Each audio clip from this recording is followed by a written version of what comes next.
Untuk makluman yang berhormat, sejak tahun 2006, Khazanah Nasional Berhad telah menetapkan polisi pembayaran dividen kepada kerajaan pada kadar minimal 5 sen setiap saham dengan cukai korporat dan dividen disatukan.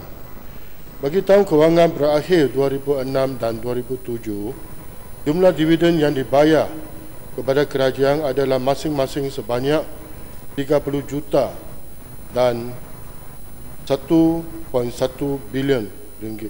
Sekian. Kembang. Terima kasih atas jawapan daripada Timbalan Menteri. Kalau kita nak lihat dari segi dividen ini adalah pulangan kepada kerajaan dasarkan kepada pelaburan yang dibuat oleh Khazanah Nasional sebagai Sovereign Wealth Fund Malaysia.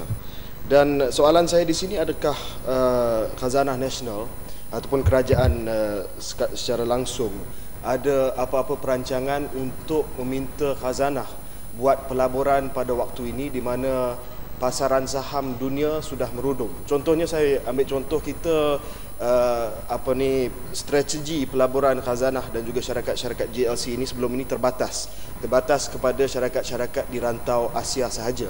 Tetapi kalau kita lihat bank-bank antarabangsa seperti Goldman Sachs dan Morgan Stanley telah turun harga pasaran sebanyak 70% selama tahun yang lepas, dan semalam di bursa saham London FTSE, saham-saham bank HSBC dan Deutsche Bank dan sebagainya telah turun. Dan ini mungkin satu peluang baik untuk khazanah beli saham dalam syarikat-syarikat perbankan antarabangsa dan bukan hanya terbatas ataupun terhad kepada aset-aset perbankan yang ada di rantau Asia saja. Mohon penjelasan daripada Menteri. Terima kasih. Terima kasih Yang Berhormat. Kita semua faham bahawa pada masa sekarang bursa saham di kebanyakan negara di seluruh dunia telah pun turun dan memang mempunyai counter-counter yang begitu dengan izin atraktif saja untuk kita beli. Tetapi di antara dasar kerajaan untuk mewujudkan Khazanah Nasional Berhad, di antara dasar utama adalah menjaga sektor strategik dan kepentingan negara, kerana sektor-sektor seperti telekomunikasi, utility, pengangkutan dan sektor institusi kewangan dan sebagainya perlu kerajaan menguasai demi kepentingan negara kita. Tetapi Khazanah Nasional juga mempunyai 33% gangan saham dalam value cap juga, dan pada masa sekarang Khazanah Nasional belum ada dasar untuk melabur dalam saham-saham luar dari negara kita. Yang Amat Pasir Mas. Terima kasih Yang Berhormat Datuk Dipertua.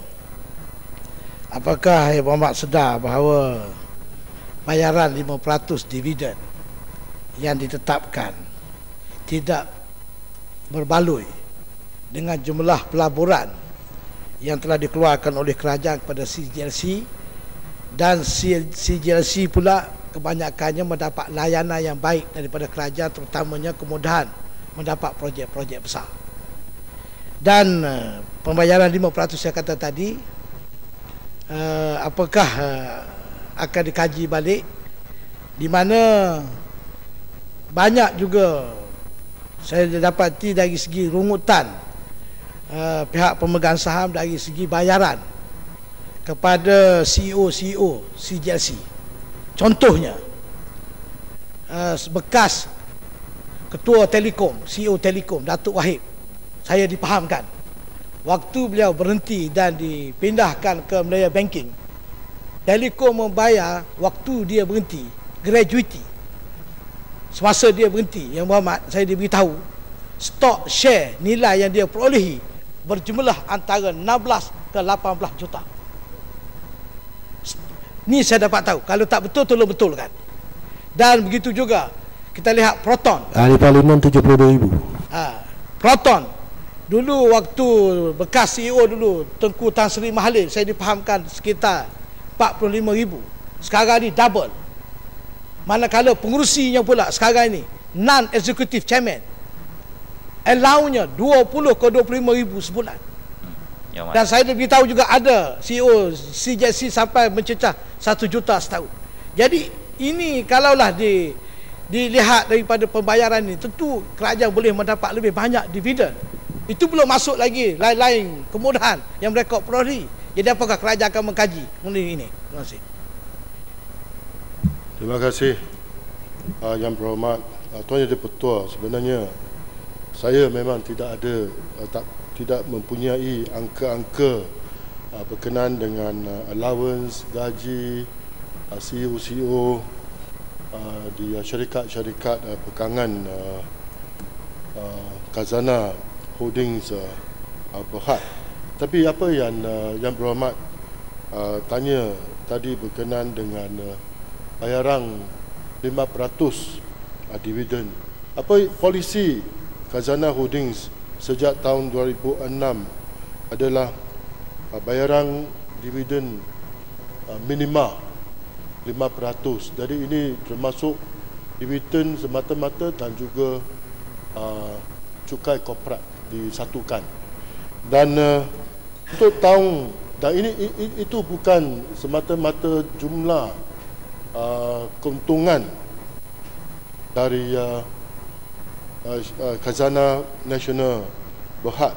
Sebenarnya jumlah keuntungan Khazanah Nasional Berhad pada tahun 2006 ialah 722 juta selepas cukai, dan untuk tahun 2007 adalah 4.5 bilion selepas cukai. Dan pada tahun 2007 kadar bayaran dividen adalah lebih dari 18 sen sesaham, dan bukan 5 sen sahaja. Jadi itu saja satu polisi yang ditetapkan 5% sebagai bayaran dividen yang minima sahaja.